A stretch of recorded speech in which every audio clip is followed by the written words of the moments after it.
Baik, bismillahirrahmanirrahim. Assalamualaikum warahmatullahi wabarakatuh. Perkenalkan, kami dari kelompok 1 praktikum kelas C3 keperawatan. Di sini kami ingin membuat video parasat pemberian obat oleh dosen pengampu pada mata kuliah keperawatan anak 2. Kami akan memperkenalkan diri masing-masing. Perkenalkan, nama saya Fatima Alisa Patno.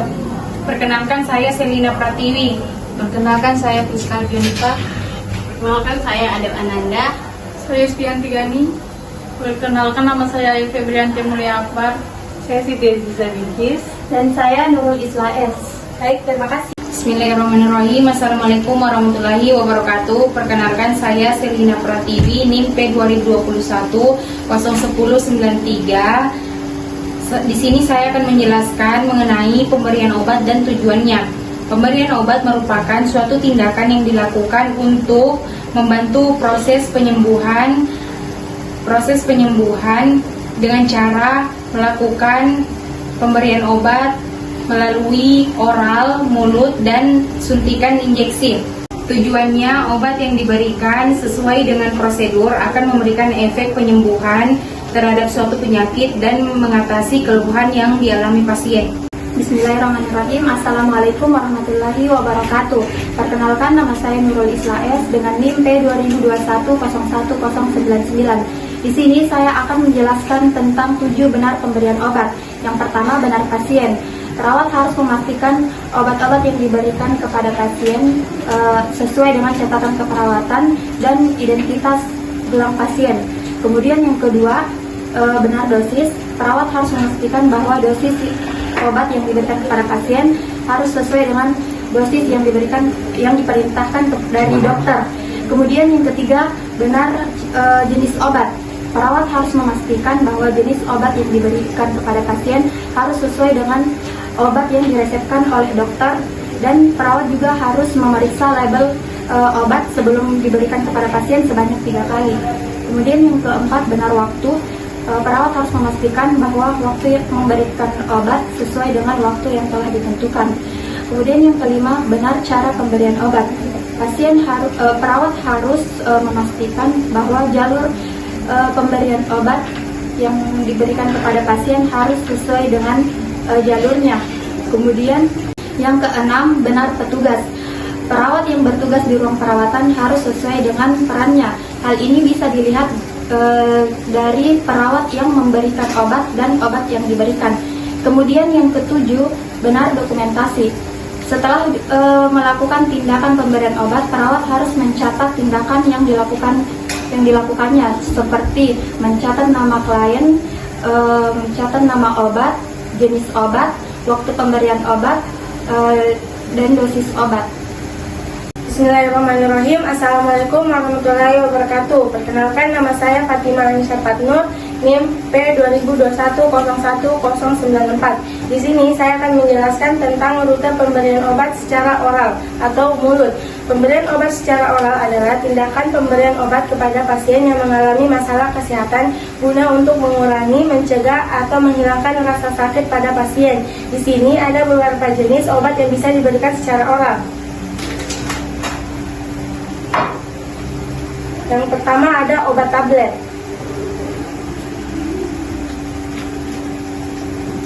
Contoh obatnya seperti ini.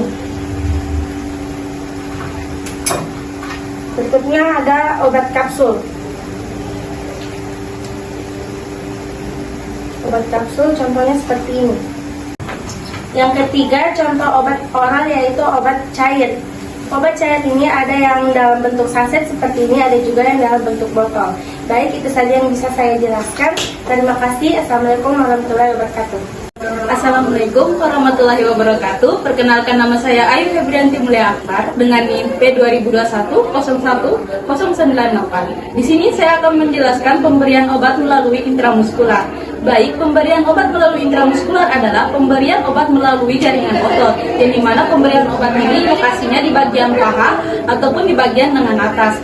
Pemberian obat ini bertujuan agar obat dapat lebih cepat diabsorpsi oleh tubuh. Kontraindikasi pada pemberian obat secara intramuskular yaitu adanya lesi, infeksi, jaringan parut, dan adanya tonjolan tulang. Baik cara pemberian obat melalui intramuskular. Sebelum kita melakukan pemberian obat melalui intramuskular, alangkah baiknya kita harus melakukan 6 langkah cara cuci tangan, lalu menggunakan handscoon, dan juga kita harus memastikan apakah obat yang kita berikan kepada pasien tersebut benar. Baik, kita akan menyiapkan satu spuit, yang dimana satu spuit ini kita keluarkan terlebih dahulunya. Lalu kita juga akan menyiapkan alkohol swab. Alkohol swab ini bertujuan untuk membersihkan daerah yang akan kita lakukan suntikan. Pertama kita akan mengelap daerah tersebut. Lalu kita akan mengeluarkan spuit dengan posisi 90 derajat. Seperti ini posisinya. Baik, itu saja dari saya. Wabillahi taufiq wal hidayah. Wassalamualaikum warahmatullahi wabarakatuh. Perkenalkan, nama saya Priska Dionita dengan NIM P20.210101. Baik, saya akan menjelaskan definisi dan tujuan dari intrakutan. Intrakutan merupakan cara memberikan atau memasukkan obat ke dalam jaringan kulit. Adapun tujuannya yaitu untuk melakukan tes terhadap reaksi alergi obat yang akan digunakan. Indikasinya yaitu pasien tidak sadar diri, dan indikasi dan kontraindikasi intrakutan yaitu indikasinya pasien tidak sadar diri dan tidak mampu bekerja sama karena tidak memungkinkan untuk diberikan obat secara oral, dan kontraindikasinya luka, berbulu, alergi, dan infeksi. Baik, saya akan melakukan prosedur dari intrakutan. Sebelumnya saya sudah mencuci tangan dan memakai handscoon dan menyiapkan alat. Baik, saya akan melakukan tindakannya. Baik, saya akan melakukan tindakan intrakutan. Yang pertama, bersihkan area kulit yang akan disuntik di bagian lengan, bagian dalam. Lalu, suntik spuit dengan 15-20 derajat.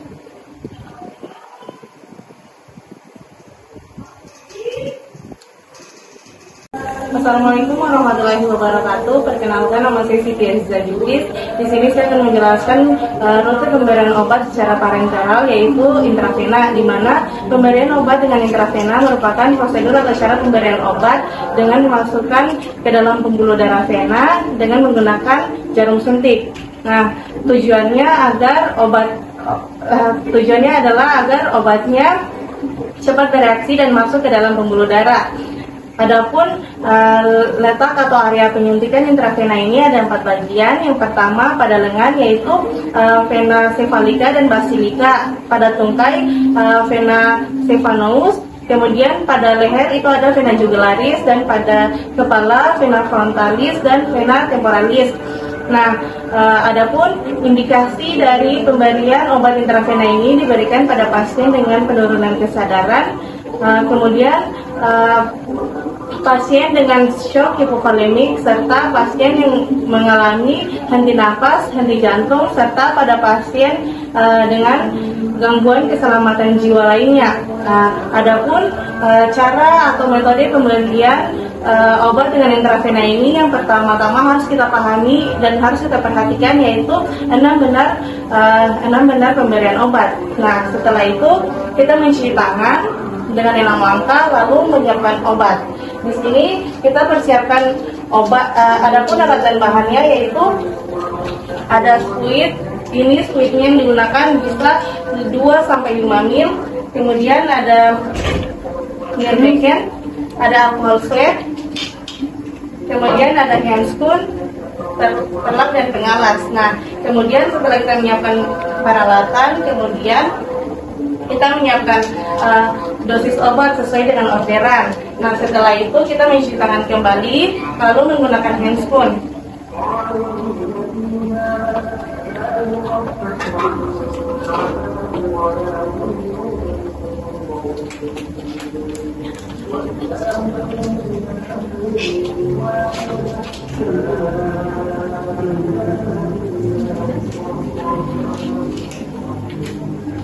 Setelah kita menggunakan handscoon, kita dekatkan peralatan ke dekat pasien. Setelah itu, setelah kita mendekatkan peralatan ke dekat pasien, kita buka Pertama, kita lepaskan dulu pakaian pasien, yaitu di area yang akan kita lakukan penyuntikan. Setelah kita melepaskan pakaian yang akan kita lakukan penyuntikan, lalu kita bersihkan lengannya menggunakan alcohol swab.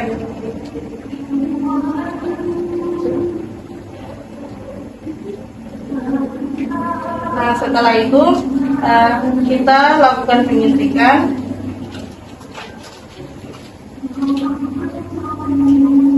Dimana jika kita akan melakukan penyuntikan, kita harus perhatikan jarumnya itu menghadap ke atas. Setelah itu kita lakukan penyuntikan intravena ini dengan sudut 15 sampai 30 derajat.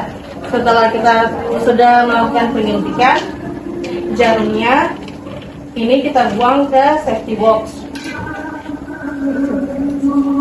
Setelah itu kita lapisi kembali, kita disinfeksi lagi, kita tahan menggunakan alcohol swab, lalu kita buang ke nirbeken. Setelah itu kita rapikan kembali pasiennya. Setelah itu kita menanyakan keadaan pasien, bagaimana keadaannya setelah saya memasukkan obat. Nah, setelah kita melakukan evaluasi tindakannya, kita tidak lupa kita mencatat tindakan yang telah kita lakukan tadi. Setelah itu kita bereskan perawatan, lalu membuka handphone serta mencuci tangan kembali dengan prosedur yang langkah. Mungkin itu saja yang dapat saya sampaikan pada prosedur pemberian obat intravena ini. Kurang lebihnya mohon dimaafkan. Wassalamualaikum warahmatullahi wabarakatuh. Perkenalkan, nama saya Skanti Gani dengan NIM P2021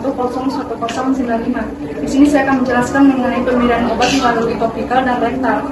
Pemberian obat secara rektal yaitu pemberian obat dengan cara memasukkan obat melalui anus atau rektum dengan tujuan untuk memberikan efek lokal dan sistematik. Contohnya pada obat Dulcolax, indikasinya yaitu pada gangguan gastrointestinal, neurologi, urologi, dan ginekologi. Kontraindikasinya pada pasien abses prostat harus hati-hati karena akan memberikan efek reaksi diseminasi infeksi melalui darah. Selanjutnya pada pemberian obat melalui topikal yaitu pemberian obat dengan cara memberikan obat pada permukaan kulit atau mukosa dengan tujuan untuk mendapatkan reaksi lokal pada obat tersebut. Contohnya pada obat tetes telinga, obat tetes mata, dan lain-lain. Pada indikasi pemberian obat ini yaitu adanya alergi mata dan infeksi kulit. Selanjutnya kontraindikasinya yaitu kekeringan pada kulit dan kemerahan pada kulit. Itu saja yang dapat saya sampaikan. Assalamualaikum warahmatullahi wabarakatuh. Perkenalkan, nama saya Adel Ananda, NIM P2021 Di sini saya akan menjelaskan apa itu pemberian obat melalui jaringan seputan. Nah, pemberian obat melalui jaringan seputan adalah memberikan obat melalui suntikan di bawah kulit pada daerah lengan atas atau sepertiga bahu. Adapun tujuan dari memberikan obat melalui jaringan seputan ini adalah dengan melalui program pemberian insulin yang dilakukan untuk mengontrol kadar gula darah. Nah, adapun kontraindikasinya yaitu bisa dilakukan pada pasien yang tidak sadarkan diri atau pasien yang tidak mau bekerja sama. Kemudian kontraindikasinya yaitu obat ini adalah obat yang merangsang, kemudian obat dalam dosis besar, dan juga adapun kontraindikasinya yaitu obat ini obat yang merangsang, kemudian obat dalam dosis besar, dan obat yang tidak larut dalam air atau minyak. Adapun indikasinya yaitu bisa dilakukan pada pasien yang tidak sadarkan diri atau pasien yang tidak mau bekerja sama, kemudian bebas dari infeksi.